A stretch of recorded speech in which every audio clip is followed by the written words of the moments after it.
Shalom everyone, and welcome to our weekly Zohar study. And we are today studying the parasha VaYishlah. Parashat VaYishlah can be found in the book of Genesis, chapter 32, verse 4. And this is a very hard parasha to get through when we read the simple story. Why? Because here it is, this is a story of Jacob, the righteous man. He's all full of goodness. He's never really reactive, very rarely. He's all into completion and righteousness, and it looks like it's not fair what he's going through, especially in this parasha. Okay?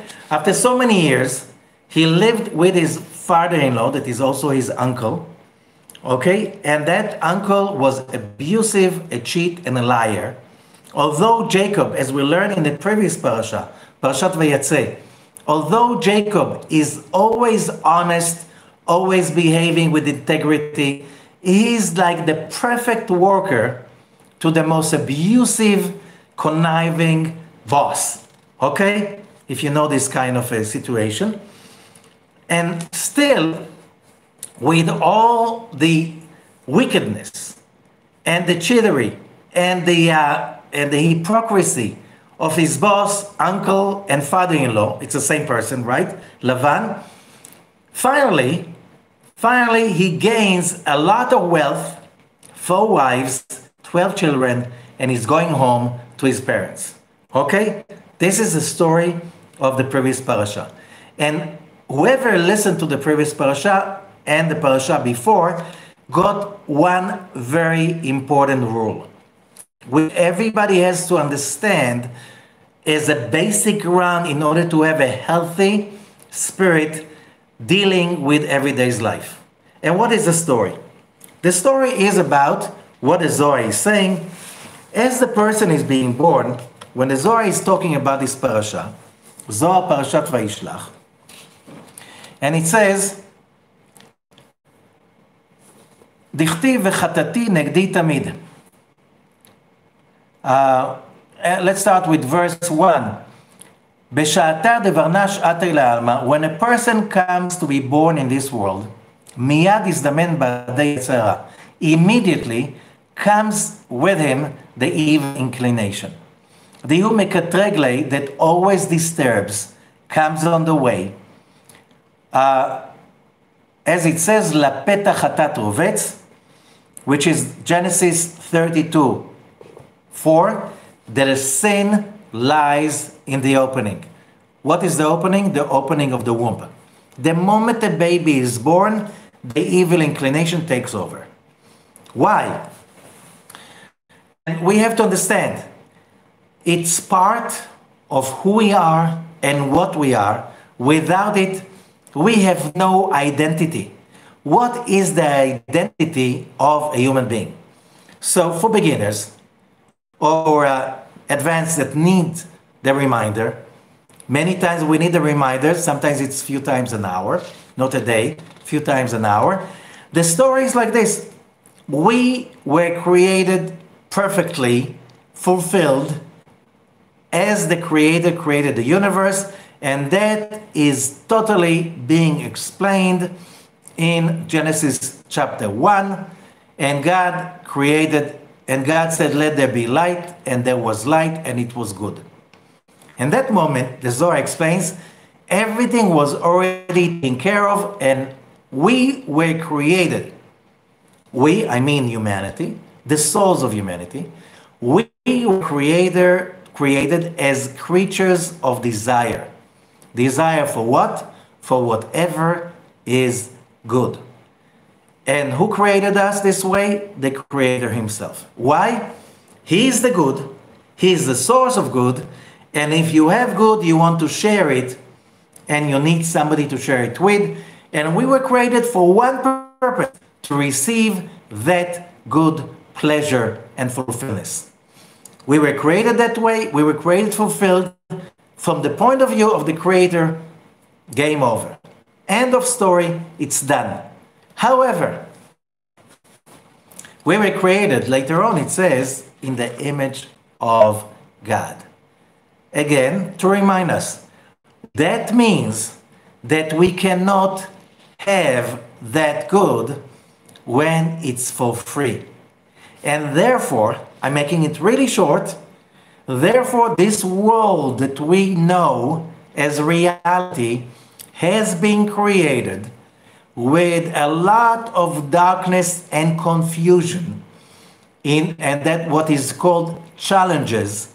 All of these challenges were created for us to attain, to acquire, to achieve fulfillment, but to achieve it out of a fight, hard work, and a lot of training. Now, that's why people say easy comes, easy goes. What does it mean? For free, says the Zohar, for free you can get only troubles. You really want to achieve true success, true fulfillment, you must work for it. What is the problem? In our day and age, there is a kind of philosophy that has been developed in the 60s and 70s and 80s and later on, that means that the whole world must be like really easy, no competition, you shouldn't hurt anybody, we should make it easy to everyone, and that's what that's when everybody's going to be happy. No competition, no hardship. Now, whoever really understands life, which means whoever is in business, I'm not talking about people that live in a closed system. Let's say you work in a university, you have a nice job, and there is the rules of, you're going to go up the ladder of salaries and position and so on, no matter what you do. You just have to be, to talk the right talk like everybody else, and you're going to get it. And there's no fight, there's no competition. Why? It's not nice to make it uneasy to someone. That's not reality. Not reality.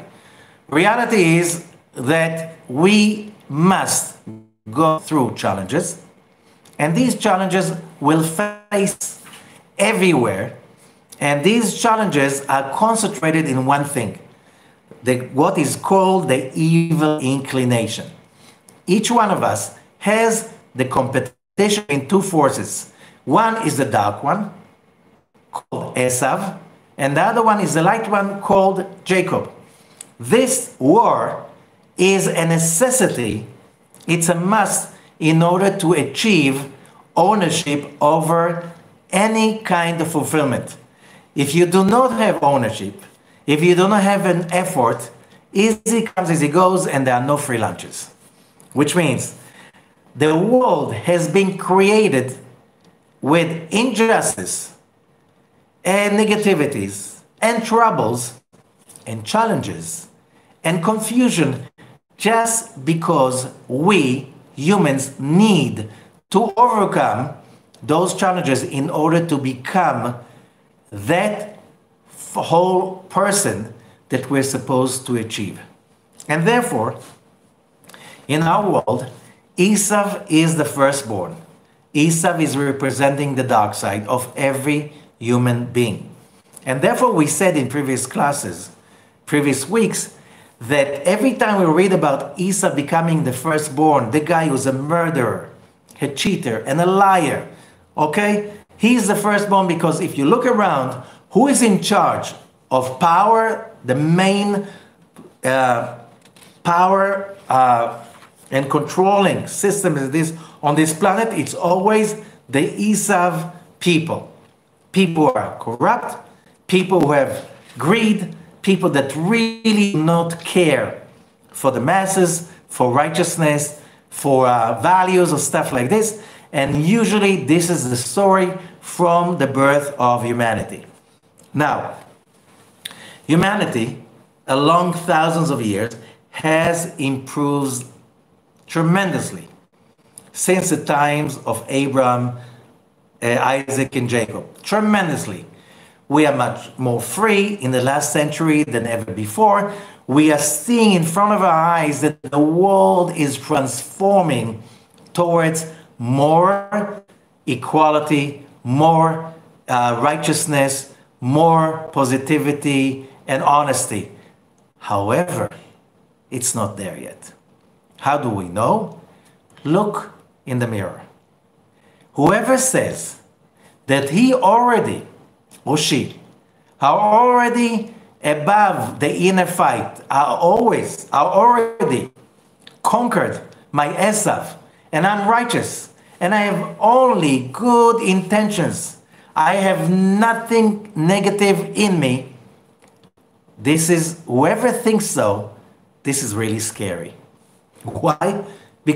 So why are you here? The only way we can achieve contentment and fulfillment is by overcoming our own dark side. And as we said, the moment we are born, the dark side comes with us. It's within us. Esav is part of our personality. Esav is not the bad guys there. Politicians, dictators, murderers, mafia people, all kinds of... This is not Esav. Esav is first and for all deep inside us. Okay? If we are not ready to take that responsibility, we are not in the game. And the game is Jacob and Esau fighting within each one of us. And here in the story, what is that we are dealing with? Jacob is coming home. He has been with an abusive uncle for 20 years. He's coming home to his father and mother. And on the way home, he's sending messengers to Esau, his brother, saying, I'm coming home, let's be friends. Not just this, he's sending Esau presents. A lot of presents, very expensive presents. And he's apologizing. I'm sorry, I apologize for whatever I did to you. I want you to take these presents and forgive me for everything.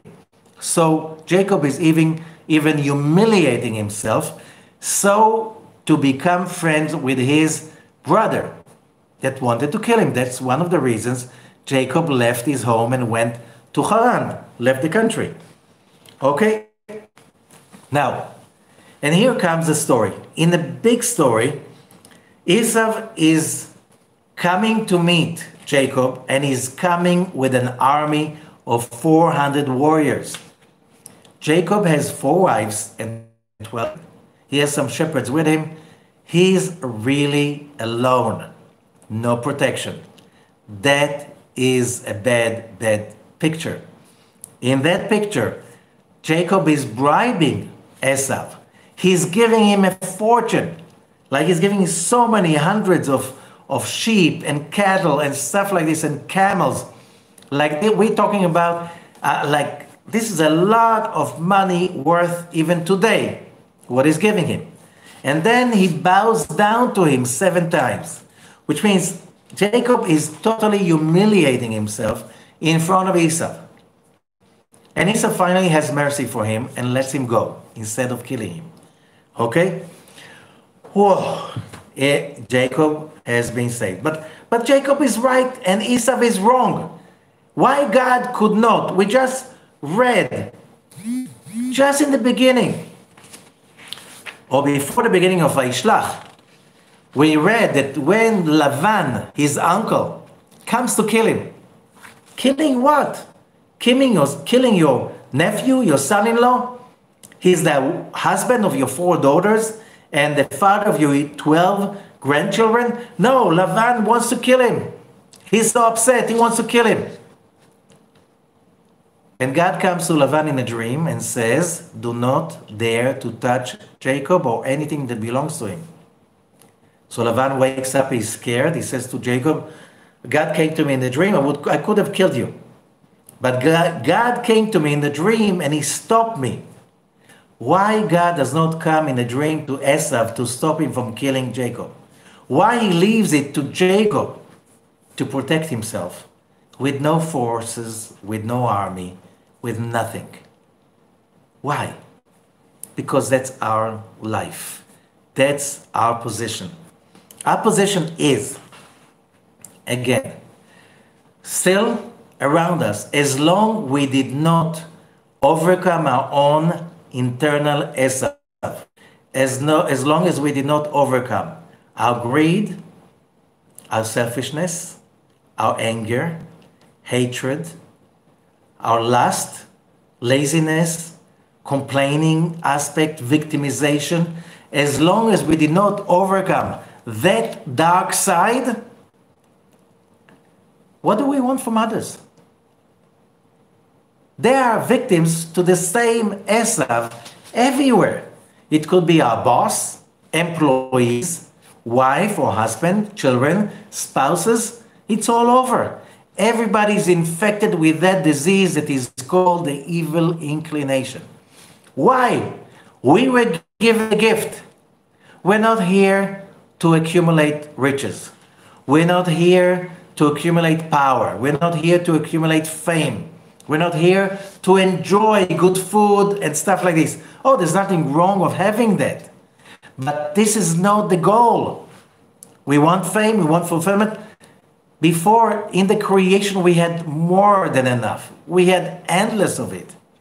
Why did we come to this world? Why we were born in the first place? We were born because we wanted one thing. And this thing that we wanted is the ability to turn darkness into light, to turn bitterness into sweet, to turn failure into victory, to go against the odd. Yes, the evil inclination inside us wants everything to be okay. You know, love others as you love yourself. What an amazing rule. Well, I just want to be part of any party or movement that is for loving others. Just why? Because I want everybody to love me first. No, it doesn't work this way. The way to work it out is when everybody hates you, when everybody steps on you, when you're being stepped on, when you're being humiliated, and you still love others. Why? Because it says in Leviticus, okay, what does it say? Love others as you love yourself. I am God. Not because when you love others, you're going to be rewarded. People will be nice to you. No, we have to do it in spite and because there's a higher value in loving. We are not into the business of accounting.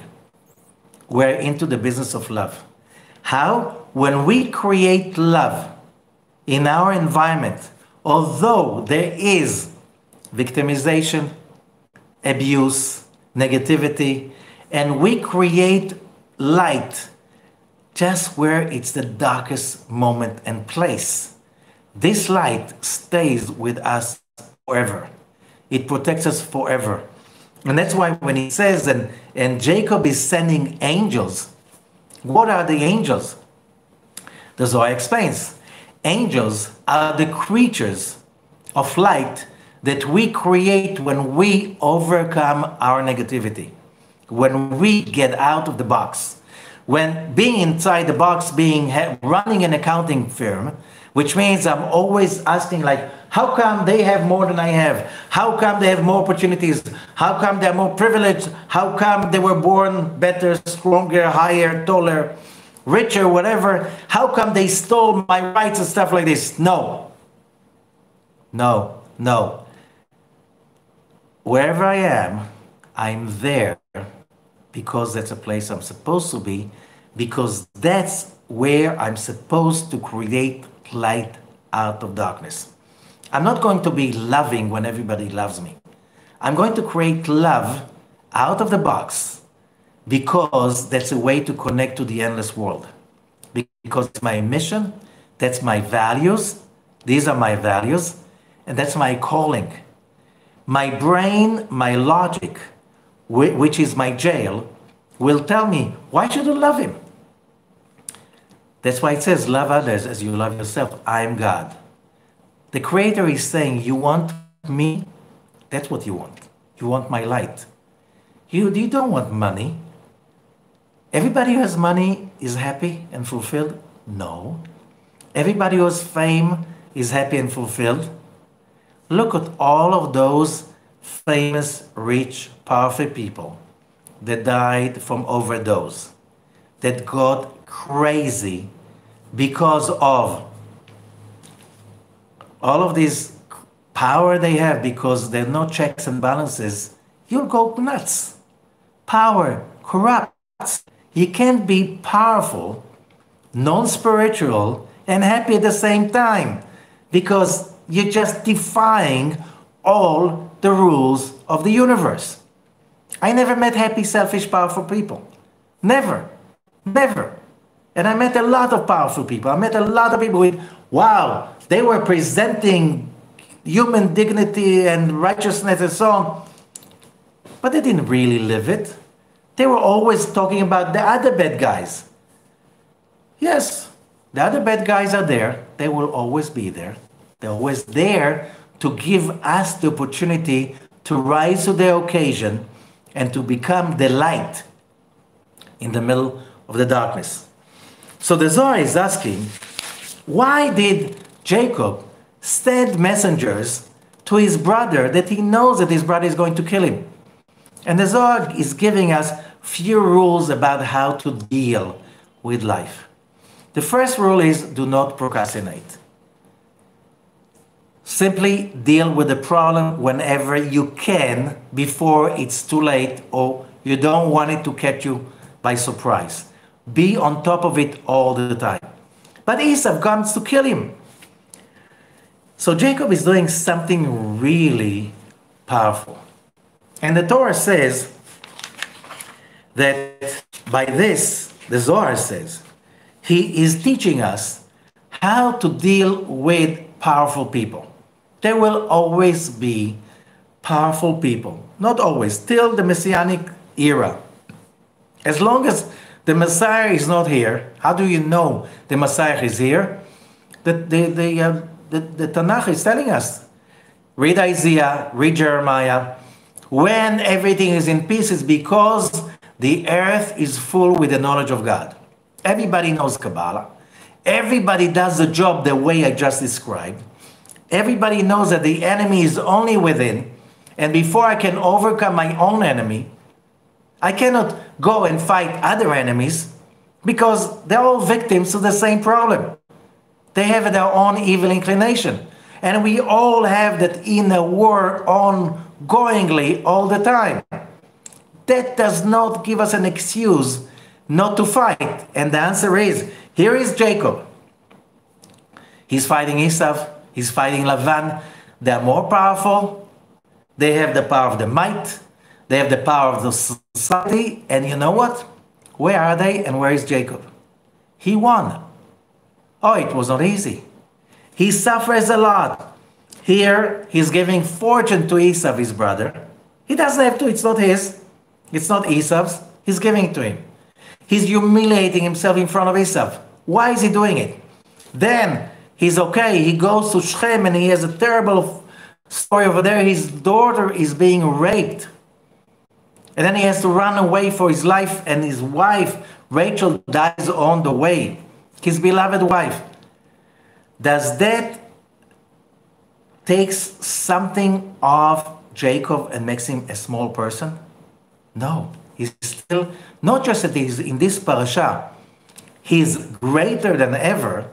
He's becoming Israel. He's fighting the Dark Lord, the Dark Angel of all of humanity's darkness, and he's winning. And therefore he's awarded with the name Israel, the ability to fight with the biggest, darkest forces and to win. That's a powerful name. Although Jacob lives the usage of this name only for the end of the days. And you know, most of the days, the name was Judah. And Jews are called Jews because it's a short from Judah. And Judah means to be thankful. How do you protect yourself? You're thankful. To be able. says the Torah and says the Zohar, to be able to take over and to show the might. Israel, that will wait only for the Messianic era, and we'll come to it. So what is Jacob doing? That's the way it says so.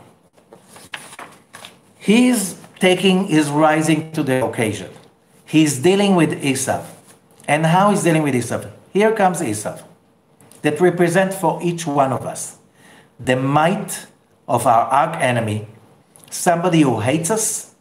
There's no way he will let us go through. Okay? It could be a relative, it could be a boss, could be somebody from the government, whatever, any kind of enemy. The logic says he's bigger, stronger than I am. I have no hope. But the soul says it's a challenge. I am going with the light, and I'm not making any kind of judgment. I have to do what I have to do. What does it mean? I have to overcome my own darkness. And the only way you can remove darkness is fighting with light. And how do you fight with light? Bringing your own light, overcoming your own darkness. And how do you do that? You have, first of all, to realize your darkness. The hate, the upset, the humiliation, the victimization, all of those negative thoughts that are coming from who? From our dark side. Okay, the other side of our personality. We all have that other side. I have to shut it down, and I have to rise to the light. I have to transform it into light. That's our life mission. Whenever we do that and we turn into the light, we get out of the box and connect to the endless light.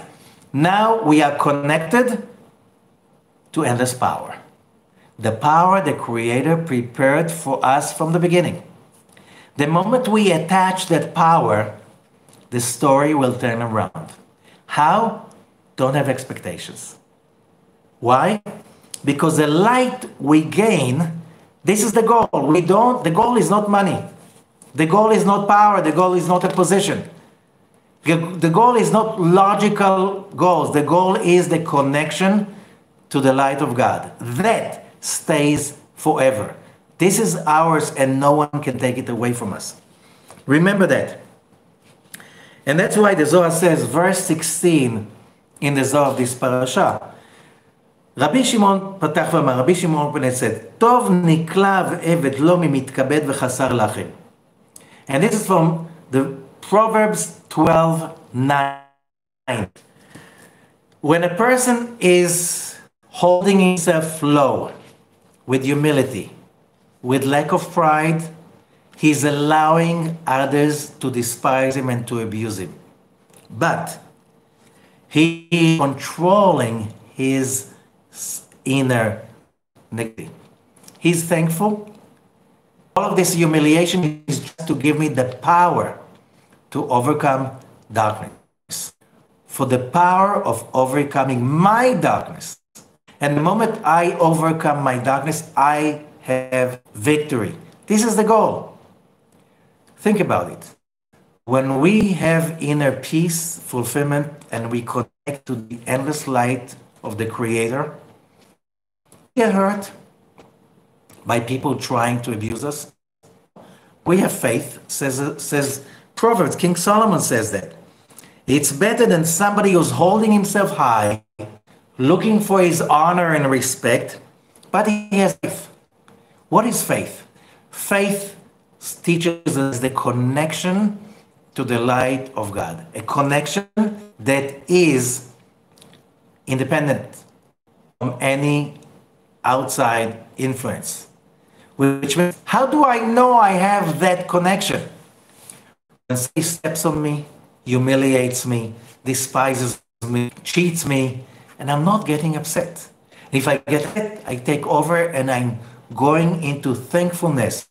I don't know what wrong did I do that it comes to me. But now that I overcome my own negativity, overcome my real enemy, The other person is not my enemy. He's also a victim of the circumstances of his own dark side. When I do that, says King Solomon, I'm connected to the light. When I'm connected to the light, how am I going to be rewarded? The first reward is that I have faith. What does it mean, faith? I feel connected to the light of the Creator. How do I know that I have faith?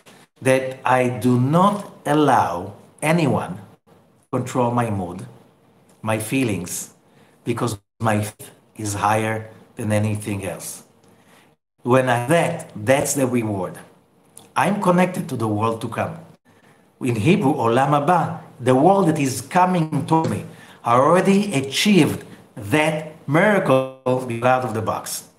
And that moment, I can only have mercy towards my enemies. Those miserable people think that by abusing me can gain is giving Esau the presents. Esau, on one hand, is flattered. Why? Because when you're into ego and lust, you're under your dark side, everyone can control you with comments, with any kind of bribe. And when you are in that position, you're lost. It's easy for everyone to take over the agenda and to make you their slave.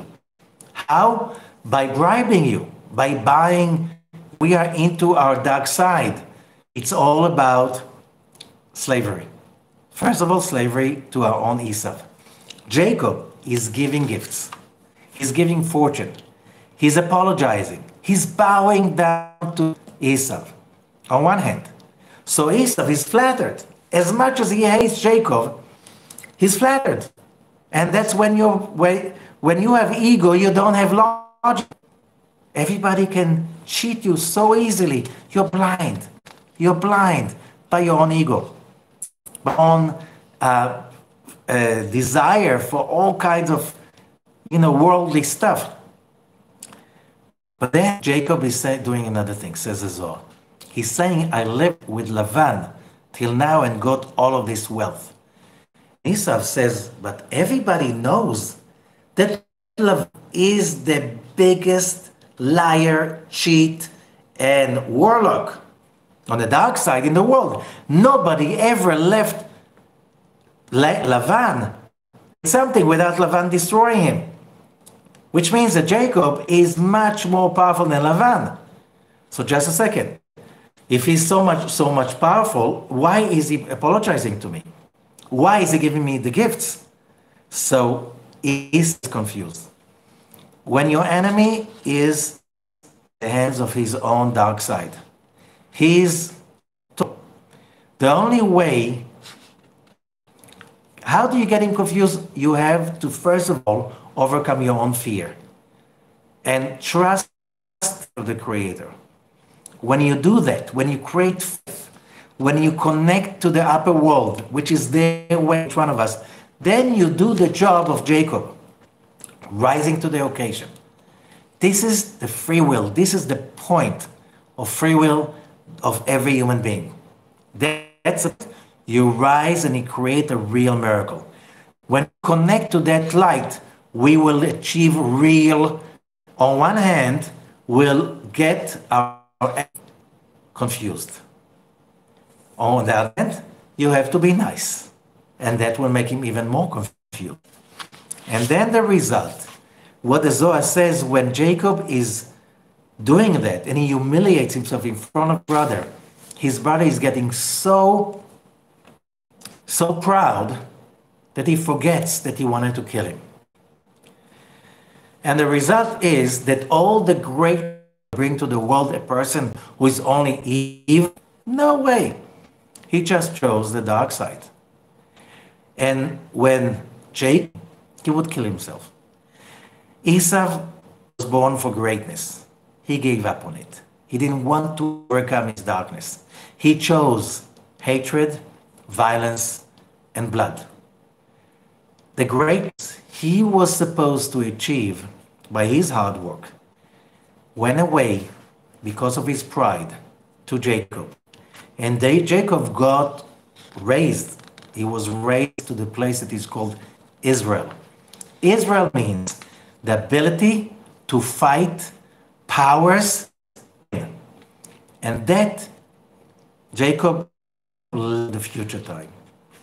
For the future time when Israel is supreme, Israel, there will be justice world. Right now, don't say, no justice, why should I try? No, there's no justice because you're yourself, you're not complete yet. And injustice, in spite of the injustice outside, just doing the right thing, behaving with dignity and honesty and integrity and compassion, that is worthy when there's darkness outside. When we do that, we achieve the power that one day will manifest itself. And this power, sometimes we can see it in our lifetime, sometimes not. But when we achieve that might, the first thing is inner happiness and enlightenment. That is what we really care for and what we really need. Good luck for all of us in that journey. And don't be by injustice outside. It's supposed to be like this. And we are supposed to go against it and to become the light we're looking for to be outside. So much and have a great week.